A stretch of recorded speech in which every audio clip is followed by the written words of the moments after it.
Welcome to Scale Tales. These are tales, stories that other founders, entrepreneurs, small business owners, and subject matter experts will share about those magical moments when they scaled an entire business or perhaps a product or service line within a business. This storytelling show is designed with you in mind. The person seeking to do something extraordinary or achieve a transformational breakthrough in the business you own or the business you work for. Our goal is for you to not just be inspired by the words you hear, but to be equipped to take action. And as for me, who am I? Well, I'm Alicia Butler-Pierre. I'm the creator and producer of this show, and I'm the founder of a company called Equilibria Incorporated. Welcome to Scale Tales. This episode is brought to you by Equilibria Incorporated. Equilibria provides training to assist fast-growing companies in documenting and improving their key processes for maximum operational performance. Visit eqbsystems.com to stop the chaos of fast growth and start flowing today. eqbsystems.com. Welcome to Scale Tales, the business storytelling podcast where entrepreneurs, executives, and experts share firsthand accounts of those magical moments when they achieved something bigger than even they could have imagined. I'm Alicia Butler-Pierre, and I must admit, I love a good magic show. They're so memorable. There's one I'm thinking of now that I saw during a conference in San Diego, California.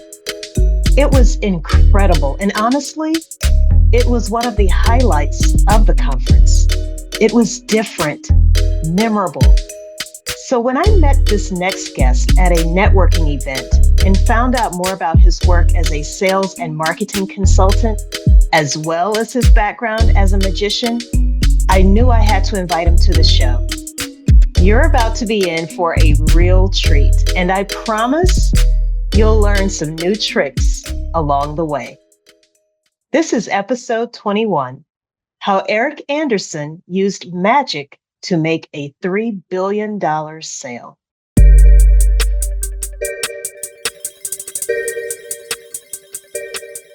I'm Eric Anderson. I'm a direct marketing and sales expert that uses live presentations to show business owners how to grow their businesses. I'm currently in Atlanta, Georgia, and this is my Scale Tale. It started the summer of the year 2000. I'm gonna go back a little bit, just give you a little more context so this makes more sense to you. How did I actually become a direct marketing and sales expert? Well, back in the day, I had a dream of becoming a professional magician. Yep, you heard that correctly, a professional magician. I fell in love with it as a child and I wanted to make it my career. The problem was, I knew what I wanted to do. I did not know exactly how to market and sell myself. And when I say magician, I'm not necessarily talking about children's birthday parties. I'm talking about for major corporations, helping them sell their products and services, which eventually it led into. Over time, I discovered the secret was sales and marketing. So we fast forward a bit. I started working with Fortune 500 and 100 corporations, helping them sell their products and services, using magic as a way to provide edutainment and entertainment, while at the same time tying in their product messages. So let's do the Scale Tale. The year was 2000. It was in the summer. And I get a call from a major corporation to help them sell a computer system. The thing I thought was interesting is the way they wanted to do it, because it was something I'd done before, just not at this particular level or this scale. We traveled around the entire country in Puerto Rico. And what the corporation would do is it would bring in their best potential clients for what they were offering. We would do these events in hotels. So there may be 50, 70, maybe tops 100 people in this hotel room. There was two presenters, myself and another person, she was a lady. And she would provide the technical side of the specs, everything that the engineers needed to know to see if this was a great decision. I would basically take everything that she was saying and just put it into a real entertaining way for everybody else in the group that didn't understand all the technical stuff. Well, long story short, one of the sales, there's many sales, but one of the sales was a $3 billion sale. Now, what was interesting about this is like a really, really high-end product. Obviously, it costs a lot of money. But what I learned as a business owner was I started to look at the model they were doing and how effective it was. Being a sales professional, I understood that they were selling in a vacuum, meaning they weren't out competing with everybody else trying to get this customer. They took their best potential customers, put them in a space where they can now potentially be successful. In this case, they provided lunch and we would give a full day presentation. This helped prospects understand what the product was all about. And I was very familiar with that because in marketing, we call that education-based marketing, bringing your potential best clients together and educating them on what it is that you offer. And I say this again and again, it's really important.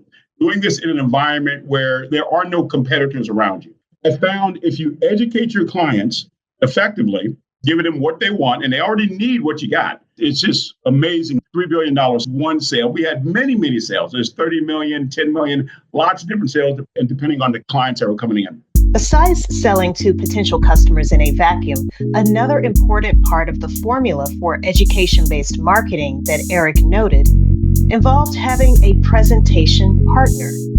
She was doing the technical side of the presentation, and I was following up with pretty much everything she said, just saying it in a different way. She would speak for typically 45 minutes, and then she would bring me up. I would speak for another 45. We go back and forth in this environment. So a couple of things I think is important that you listen to is it was two different perspectives, and not just the technical side. It was two different personalities, allowing the audience to engage with both of us. Because what happens whenever given a presentation, especially in the sales environment, monotony sets in real quickly. And to prove the point of monotony or overly rehearsed, dry presentations, Eric recalled a specific example. He was taking his usual walk through a hotel while his partner spoke in a room behind closed doors during her portion of their sales presentation. This particular day, I'm off in the hotel, just whatever I'm doing. And one of the executives with the corporation that we were representing comes running out of the room down the hallway and screaming, "Eric, she freaked out. She just stopped talking." Not sure what's going on. So I'm back into the room and I just kind of take over where she left off. Well, we found out later her battery pack went dead. So why did she get a battery pack? Well, back then she had a recorder that had a little wire that went up to her ear. And it was just this system that allowed her to read all the information in her hotel room. And then this recorder would play it back in her ear at a slower pace, allowing her to recite the information to everybody there. And one of the things the client kept saying is, "Wow, how did you memorize all this information?" Well, it's not that she memorized it. She was just reciting the information. So naturally, when the battery goes out, she stopped. She doesn't really know what to do. So, the interesting point is, and again, this wasn't something the company thought was bad, right? She just had a little mistake in this particular case. And this taught me that lesson that you really, really got to know your product and service well to be able to present it to whoever it is that you're presenting it to. Another interesting thing I thought was fascinating with the story was with this particular road show. Towards the end of the show, there was a new executive that came on board with the organization. And for some reason, he didn't like the road show. Whenever you get new management, they always want to make changes, whether changes need to be made or not, but they always want to make changes. He got rid of the road show. Now, this road show only cost $1 million to put on. So that's the traveling, that's my fee, her fee, hotels and everything. And as I mentioned earlier, one of the sales made over $3 billion. Well, at some point, they ended up letting that guy go because it just didn't make sense. If it costs $1 million and you make $3 billion, that's something you might want to keep doing at some point. I just thought that was a funny story that happened with this. But it was a huge, huge learning lesson. If it ain't broke, don't fix it. Eric leveraged this and other valuable lessons he learned during this corporate roadshow to start his own business. He realized that as a business owner, I could apply the concept of exactly what they were doing. I don't have a $3 billion product, but it doesn't mean that it won't work with what I'm offering. I take all of my potential best clients, put them in a space, educate them on what I'm offering, and then a percentage of those people will now move forward with me with what I'm offering. I really haven't found a business owner that cannot benefit from this process because it's such an effective process and allows you to scale your business very quickly. I'm always talking to people about their sales process. And one of the questions I ask is, what is your sales cycle? How long does it take for you to make a sale? And this one particular company asked that question to one of the salespeople. He said about 9 months. As business people, how do we shorten that? Because if you could turn that into 6 months, you could turn that into 4 months, you scale your business very, very quickly. And that's the other thing I learned when working with these corporations. There's still a sales cycle, but they were able to shorten that. And the thing that helped shorten that process was putting their best potential prospects in a room and educating them on their products and services. Very, very powerful. Don't get me wrong, this is great information. But I wondered if we could get back to the magic for a moment. What was it that Eric was doing as a magician that helped make that $3 billion and other high-end sales during that corporate roadshow? I call it presentation accessories. So whether it's a magic trick or whether it's something that helps communicate the idea of whatever it is that we're talking about at that particular moment, or whatever it is I was talking about at that particular moment. A presentation accessory is simply something that helps communicate the idea in a more understandable way where everybody can get it. Think about it. Dr. Oz, you remember his TV show, he would use props to help explain what he was talking about. Well, that's simply a presentation accessory, allowing more people to get on board. Also, what this does makes it easier to communicate the idea. Again, monotony sets in a presentation very, very quickly. Using props, using magic, using a variety of different things that I know how to do. And that's the thing I would help corporations do, because I can come up with very unique ways to get the point across and make it extremely clear where everybody gets it. In case you're unfamiliar with who Dr. Oz is, no, he's not the Wizard of Oz. He's an American celebrity doctor who appeared on many daytime TV shows in the U.S. As Eric explained, part of Dr. Oz's rise to fame was his ability to use props to explain otherwise complicated medical terms. To demonstrate his use of magic tricks during a presentation, Eric has another example to share. Unlike Dr. Oz, this example involves a company that needs no introduction. It's recognizable just from its logo. It was the McDonald's Corporation, and I'm going to share the presentation accessory I came up with for them. In this case, we're in a corporate setting in a hotel banquet room. What you saw on stage was props kind of sitting off to the side. And they were flat, so you really couldn't tell what they were. I came out and I started the presentation, and I simply started to tell the story of McDonald's and how they were built from the ground up. And in the process, as I'm telling this story, I take the props and I start to erect a miniature McDonald's on the stage. This was an idea that he hatched with a new sales director. It would be this director's way of introducing himself to his new team. The miniature McDonald's Eric constructed was complete with a roof and those infamous golden arches. At the end of that, I pull the roof off and that sales director pops out of it. That was his introduction to everybody in that particular moment. That's one heck of an introduction. But it begs the question, what comes next? After the glitz and excitement of the presentation accessories, how do you convert people from potential to paid customers? I love business models. I tell business owners, you change your business model, you could change your life. Because sometimes there's just certain things that just make more money, period. It's not about being more intelligent. It's just, you're just doing something that makes more. Once I understood this process And what was kind of going on, I started producing my own events, my own seminars, and showing other people how to do this. Now we have the benefit of Zoom. So you could do these presentations on Zoom. However, they're more effective live where people can see you, shake your hand. It doesn't mean they don't work on Zoom. It's just, there's just something about being able to, as they say, nose to nose, toes to toes, seeing somebody, being able to shake his or her hand, break bread with them, whatever that happens to be. It's just a different thing entirely. When I started working with other business owners, one, they wanted to know what I was doing differently because some of the people knew my entire backstory, not just the magic side, and the changes and transformations that were happening in my life. One major factor for Eric's rapid life transformation was his mindset. You got to have the right mindset. But a lot of it was I just learned sales and marketing.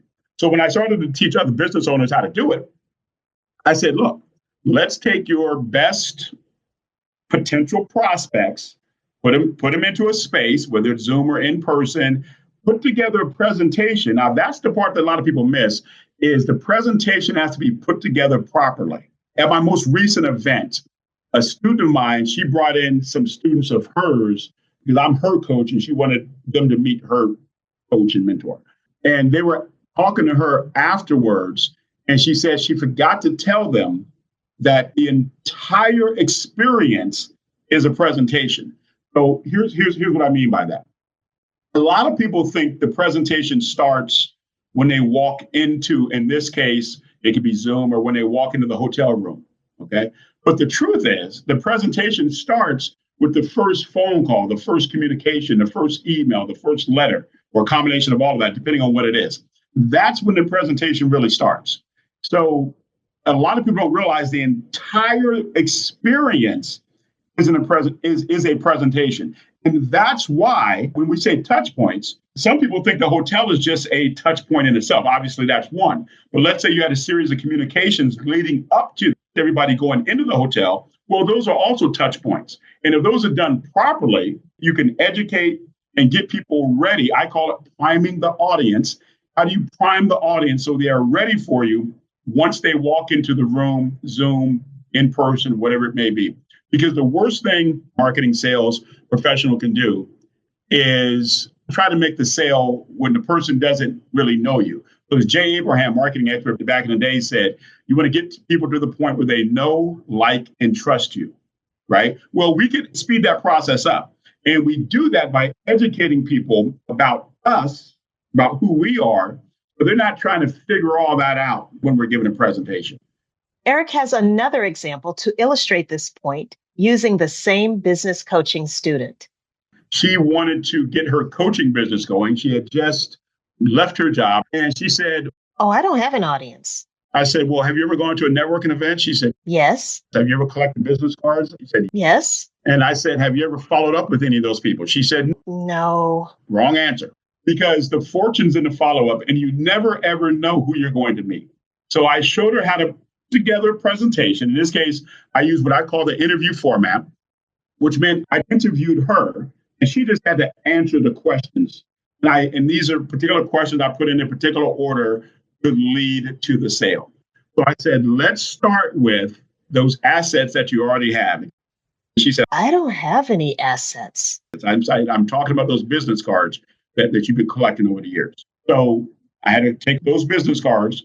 We sent an email series. Now, again, keep in mind, these people have not heard from her in years in some cases. We sent an email series to these people. This is over a 5-day period. So that's the sales cycle right there, over a 5-day period. We sent a series of emails to her audience of people. She had 8 people show up for this particular presentation, not a lot, right? 8 people show up. 79 minutes later, right? One person moved forward with her, became a coaching client at $13,000. And she was shocked. She could not believe it could happen that quickly. And when she knew she had this person's card, she said, "I had no clue that this particular individual would move forward with me." So let me just point that out. You can't assume what somebody's going to do. Your job is only to make the presentation in this particular case, okay? So that was $13,000 for her. And that same person signed up again after that particular session at $15,000. So that ended up being, I guess, $28,000 from one client from one 79-minute webinar. That's how quickly you could scale and get traction doing what it is that you want to do. And I have lots of stories. And hopefully one of those stories will eventually involve your own scale tail. How can you take your knowledge and bedazzle it with presentation accessories? So I always say, you want to take what makes you special, you unique, and incorporate that into your business. We're not even talking about just presenting, but just in general, you want to take all of that stuff. Your website should definitely have about us, about you, about whoever. And you want to share just those odd things that may be normal for you because that's your life. But for everybody else, like, wow, that's different. So I got a student as an example. She went skydiving. Well, in her circle, not a whole lot of people are going skydiving. When they found out she went skydiving, and she has video of it and all, instant conversation starter. This, Eric says, is a common mistake. The tendency that some people have to try to be someone they are not. He encourages you to be yourself. Back in the day, I used to try to be super corporate, okay? And by corporate, I just tried to fit in. So I get a call from this particular client, but I answer the phone. Hello, this is Eric. How can I help you? And she says, Eric, when we call you, the reason we call you is you're not us. That's why we call you, because we want something different. I'm like, are you sure? Like I'm just like, with it. But the lesson for me was you can just be you. I was trying to fit in at that time. And as one of my mentors taught me, you don't want to fit in, you want to stand out. See, because when you fit in, you get what everybody else is getting.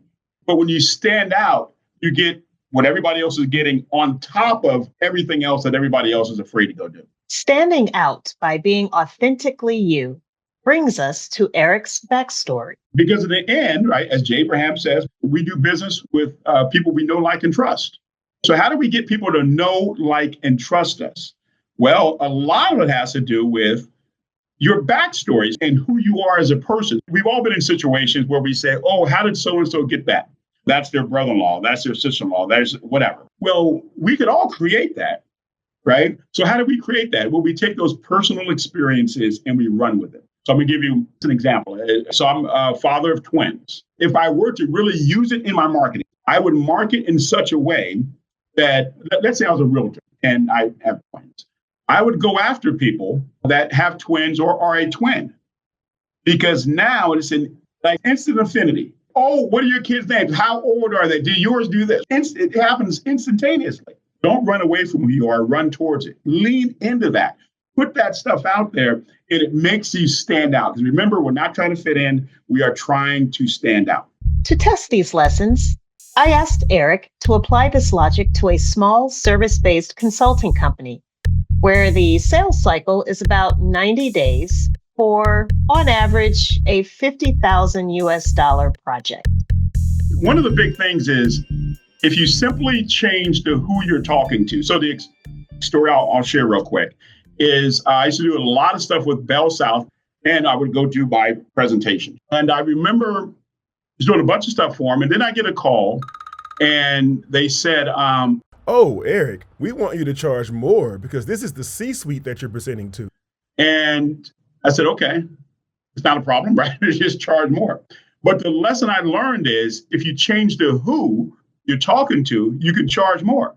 They didn't care anything about the presentation didn't need to change, but their expectations of who they felt they were and what they expected to pay changed. So they wanted to pay more. The big thing I tell business owners, especially coaches and consultants, is change the who you are talking to. And one of my favorite books is by Stuart Wilde. The title of the book is The Trick to Money is Having Some.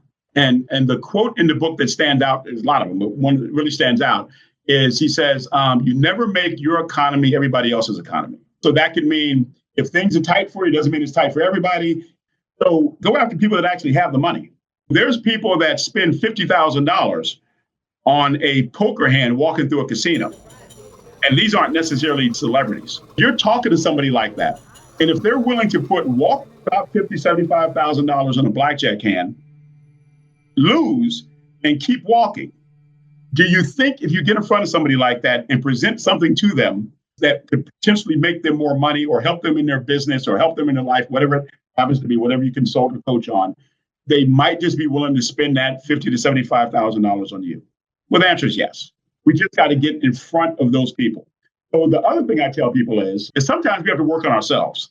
So for me, that was something I had to do back in the day. Is I grew up in a situation where, like a lot of folks, that just wasn't even in my ballpark. For me, that number was $15,000. I was in my 20s. Somebody paid me 15 grand for a couple of days worth of work, and I could not believe it because prior to that, I had made as a janitor, working as a janitor, as a full year, just under $6,900 for a full year of work.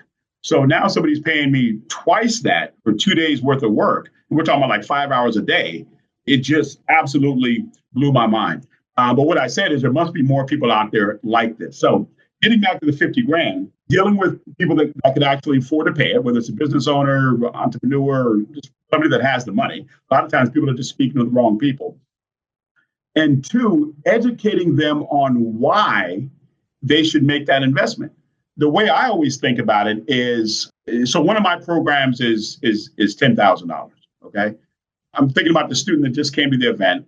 She invested with me and she's so far made $235,000 from that investment. Said if the bank was having a sale on money and they said, look, for every dollar you bring us, we'll give you a $10 bill. My question is, how many dollars could you get and how many times can you get to the bank? Well, the obvious answer is many times as possible. It's selling money at a discount. If what you're offering to somebody can make them more than, in this case, 50,000, and you make that argument make sense for them, it becomes a no-brainer. You're not even selling at that point. They just want to move forward with you. So that's one way to get it. The other way is how you present price. It's very, very important. A lot of people, they'll present the price and the client says, okay, how much is it? You say it's 50,000. And they pause. A more powerful way to present price is to present it in packages. Okay, so let's say 50 grand is your low-end package. Your medium package is $75,000. Okay, and your high-end package is, we'll say, $500,000. Well, what this does is, first off, now they're making a choice between you, and you. You never want to give somebody just a yes/no option because it's a 50% chance it's no. Okay, but now if you give them between this, and this, or this and this, at least two options always. That's another way to present price. Another way to do that is oftentimes, like the story of Goldilocks and the Three Bears, they will find themselves right in the middle. So you can go from the 50 to the 75 just by presenting it to them. So it makes sense. And there's a whole strategy as to how to go do that. How do you present price? Like you never call it a proposal, all sorts of things. How many other people are involved in the process? Is it one individual? Is it a company and so on? The big things is sometimes we got to get it right in our own head. And you never, ever want to present just a single price. Great advice, right? Well, Eric's not done. He has even more advice and resources to share with us. The great equalizer is sales and marketing.